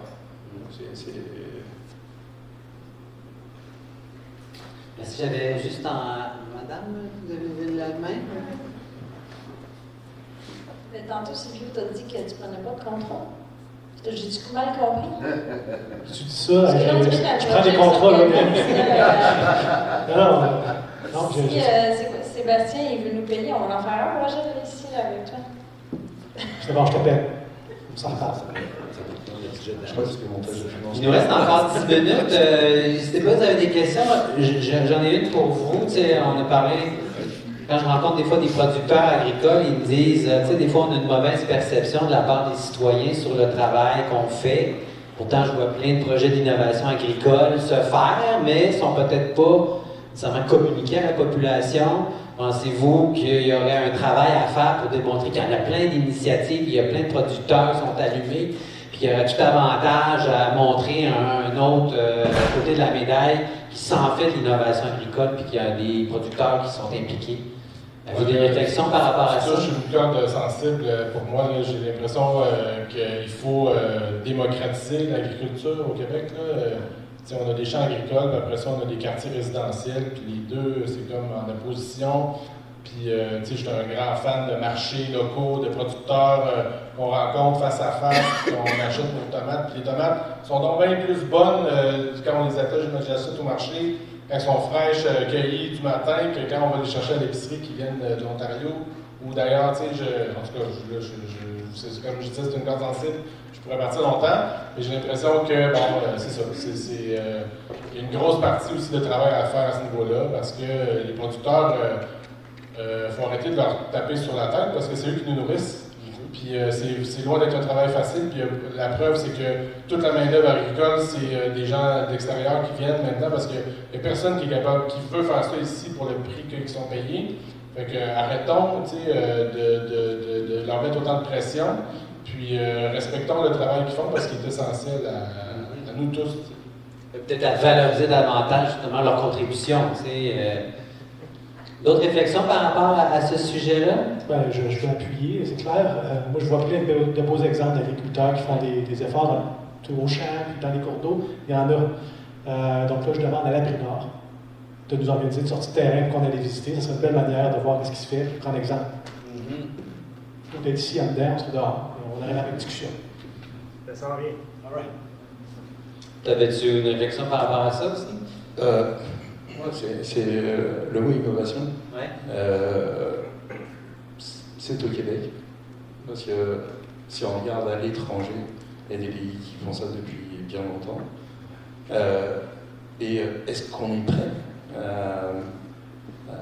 Sylvie disait du jour au lendemain, il n'y a pas de solution, et je pense aussi que du jour au lendemain, il n'y a pas de solution. Donc là, on est dans la phase d'apprentissage, de concertation de tout le monde, de mise en place d'une filière très certainement, qui va se faire aussi avec le temps, des changements de paradigme en milieu agricole, en milieu urbain aussi, parce que c'est pas toujours la faute du milieu agricole. Donc c'est ça, je pense qu'on est dans ce processus, ça avance. Moi je côtoie la gestion des cours d'eau au Québec depuis 2004, et ça avance. Vous avez le droit de réagir, hein, si je vous posais la question, mais si vous avez des réflexions là-dessus, si j'aimerais vous entendre. Moi, j'en ai une réflexion. Moi, c'est la perception des agriculteurs, c'est pas les consommateurs qui sont. C'est tous les organismes gouvernementaux à qui on a affaire. Le problème, il est là. Moi, ici, dans la région, on n'a pas de problème avec les citoyens. Ils savent ce qu'on fait. Okay. Ils savent qu'on est là, on fait partie du milieu. C'est quand on arrive pour avoir des choses, des différents ministères, là, on a une réglementation, on a 20 pages à répondre, parce qu'en cas que ci, en cas que ça. Puis les municipalités aussi, là, il y en a que ça va bien, il y en a d'autres que ça va pas bien du tout. Là. À Mirabel, là, c'est pas le bonheur total. Là. Il y a des départements que ça va bien, il y en a d'autres, là, ça va pas bien du tout. Là. Parce qu'ici, à Mirabel, on veut développer. Puis on fait de l'agriculture en attendant, nous, les agriculteurs. Fait que j'ai-tu besoin de vous dire que lorsqu'on veut faire avancer un projet innovant en agriculture, là, bonne chance. Bonne chance, il faut que tu sois convaincant. Puis le conseil municipal, là, il n'est pas entouré d'agriculteurs. Ouais. Puis les décisions politiques qui se prennent, ils ne se font pas en faveur de l'agriculture. Fait que là, c'est un milieu qu'il faut être conscient de ça. Puis le monsieur nous parle du Rissoros. Moi, je me souviens là, historiquement, là, il y a déjà eu un projet d'une usine, d'une mine à proximité du Rissoros. Puis j'ai encore en mémoire les audiences publiques du BAC, où ce que les gens du ministère de l'Environnement disaient que la pollution du Rissoros était causée par les agriculteurs. Puis que la mine, elle, ça serait de l'eau pure qu'il nous envoyait dans le champ. Moi, je me souviens, ce soir-là, j'ai osé de faire l'infractus. Parce qu'il y a une perception des gens du ministère de l'Environnement. Le problème, c'était l'agriculture, parce qu'il n'y avait pas ci, puis il n'y avait pas ça. Heureusement, ça a changé. D'ailleurs, je peux vous dire qu'il y a encore du chemin à faire auprès des différents organismes qui travaillent avec les agriculteurs. Puis moi, dans ma tête, c'est pas normal que l'UPA est obligé d'engager du monde pour faire avancer nos dossiers d'aménagement en environnement. C'est pas normal, ça. Là. On devrait être en mesure de travailler correctement et efficacement avec les différents ministères avec qui on a affaire. Les agriculteurs sont pris en main parce que ça ne marchait pas. Fait qu'on a la madame qui couvre la moitié de la province, puis quand elle essaie de faire avancer le dossier. C'est ça. Fait que là, elle a fait avec les moyens qu'elle a, mais dans ma tête, là, ça ne devrait pas exister. Ça. Okay. Donc, il y a un appel à une meilleure compréhension de vos contraintes, sensibilité sur vos rôles de la part, mettons, des instances politiques, municipalités, MRC. Parce que dans des projets où je les ai vus plus impliqués, il y avait eu justement des activités au champ qui avaient été réalisées. Puis quand tu vas dans le champ, tu constates, tu réalises tout le travail qui est fait. Ça t'amène à avoir une meilleure sensibilité du travail du producteur. Fait qu'il y a peut-être cette connexion-là qui devrait être davantage mise de l'avant. D'autres réflexions, il nous reste à écouter 4 minutes avant d'aller manger. Une dernière chose. Ah! C'est une main qui est... On vous passe le micro. Merci beaucoup. Et je suis vraiment content de participer de cet événement très intéressant. Mon nom c'est Walter, je viens de la ville de Laval. Et j'aimerais faire un commentaire concernant ce que mon prédécesseur a parlé. Je pense que l'implication des producteurs agricoles dans les espaces de discussion est très importante. Nous, à Laval, nous sommes en train de terminer l'élaboration de notre PDZ. Et quand on fait la convocation à nos agriculteurs, il faut les appeler, il faut les aller visiter. C'est dur de les amener à des espaces de concertation. Et je pense que c'est un peu les défis aussi, parce que si on n'écoute pas les producteurs, comment est-ce qu'on va savoir c'est quoi les problématiques qu'ils ont? C'est pas une critique, mais peut-être c'est une question à continuer à réfléchir. Merci. Oui, puis ça soulève l'enjeu aussi de la mobilisation, comme vous l'avez dit, qui des fois il faut prendre le téléphone, il faut aller les rencontrer, c'est pas juste envoyer un courriel puis ça va fonctionner. Fait qu'une mobilisation peut-être plus dynamique à mettre en place. Dernière intervention, ou si vous avez un dernier message à passer aussi, un dernier commentaire, vous me faites signe. Est-ce qu'il y aurait une ou deux personnes qui voudraient terminer autour de ce bloc-là? On passe le micro. Amadou Ly, Pedro Mirabel. En fait, moi, si j'avais une chose à dire, tout ce que je dis, ça a été dit, mais le changement de paradigme, Raphaël a souligné la question des sols. Je pense qu'effectivement, il est bon de parler des cours d'eau, des difficultés qu'on a avec l'entretien de linéarisation, mais si on oublie le sol, ces 30 cm là, c'est là où tout se joue. Hier, j'ai pris une émission sur RFI, et justement, c'est des experts qui parlaient de ça. C'est là où beaucoup de choses se jouent, notamment en termes de gestion d'eau, etc. Parce qu'effectivement, il y a des processus qui se passent là. Pourquoi il est question de changer de paradigme? Parce que la FAO, c'est l'organisme des Nations Unies qui s'occupe de l'alimentation. Ils ont publié il y a 2 semaines un rapport sur l'agriculture à travers le monde. Ils ont démontré que la production actuelle est un tiers supérieur aux besoins de l'humanité. Un tiers supérieur. C'est vrai qu'il y a des poches du monde où il y a de la faim, il y a d'autres où les gens se consomment, il y a beaucoup de gaspillage. Mais c'est que ça souligne simplement qu'il faut changer de paradigme, c'est-à-dire au niveau de les pratiques agricoles doivent changer. Il faut qu'on aille vers plus de l'agriculture bio, l'agriculture qui prenne en compte l'écosystème. Et puis autre chose, c'est parler effectivement des solutions doivent partir des agriculteurs. Il ne faut pas faire un projet fait du top-down, non, il faut aller les solutions doivent partir d'eux-mêmes. Effectivement, j'ai aimé quand quelqu'un a dit, je pense que c'est celui qui a dit qu'on devait être sur le terrain. Là, la prochaine fois, on devait faire, si on pouvait faire des forums sur le terrain, sur un champ agricole, je pense que ça interpellerait plus les gens. Merci. Merci beaucoup. Je prends une dernière intervention. Si le micro vous arrive. Puis après ça, je vous donne 2 informations avant d'aller dîner. Je voudrais juste savoir, avec le sol, comme monsieur parlait, le remblai, comment qu'on peut savoir si c'est pas contaminé quand on les achète? Le test de sol.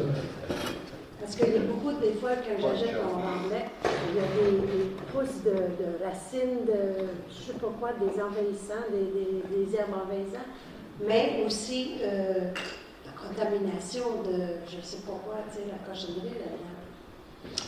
Non. Y a-t-il des réglementations pour ça? Alors, vous n'avez pas le droit d'aller chercher du sol contaminé pour faire des aménagements. Par contre, je ne sais pas s'il y a une obligation de tester le sol si vous le prenez dans une carrière légalement. Au niveau chimique, la provenance du sol peut parler quand même. On peut se poser des questions quand on prend un sol quelque part, le niveau chimique. Par contre, au niveau biologique, donc les plantes exotiques envahissantes, ça va être pas mal plus dur. C'est à considérer. Donc, on essaye toujours de savoir d'où vient notre sol. Et il y a des contraintes avec ces végétaux-là qui peuvent vous amener en fait à refuser du sol. Enfin, si vous voyez la renouille du Japon dans votre sol, retournez le canon. Est-ce que vous avez la traçabilité de ce temps?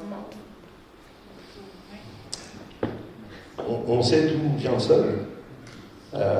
Sinon, on dit qu'on a été prendre ça, je sais pas, moi, je suis du côté de Plessis-Ville. Si on me dit le sol, il vient de la mine d'amiante d'à côté, je vais me poser des questions. La carrière, par contre, qui fournit son sol, elle est censée avoir un contrôle sur son sol, un contrôle qualité. Je pense qu'il y a l'interdiction de vendre du sol contaminé, comme du bon sol. Donc on essaye de faire confiance aussi à la filière. Mais non, il n'y a pas de point de contrôle à chaque étape, à savoir si quand on le fait pour le ciment ou non, là, quand il arrive sur le tas, on le teste pour voir si c'est bon, mais on ne le fait pas avec le sol en aménagement naturel. Ça s'est amélioré quand même la traçabilité des sols contaminés, surtout là, disons qu'il y a un chantier de construction, puis ils doivent prendre le sol puis s'en départir ailleurs. Ils sont obligés de tester, d'en déterminer, il y a des classes là, de contamination A, B, C, D. Puis selon si c'est CD, ça doit être traité dans un centre de traitement de sols contaminés. Puis si c'est AB, on peut l'utiliser. La plupart des sols, là, même en dessous des maisons, quand on fait un nouveau chantier, c'est AB. C'est des sols qui sont considérés corrects, là, même si B, il y aurait peut-être un petit peu de contamination dedans.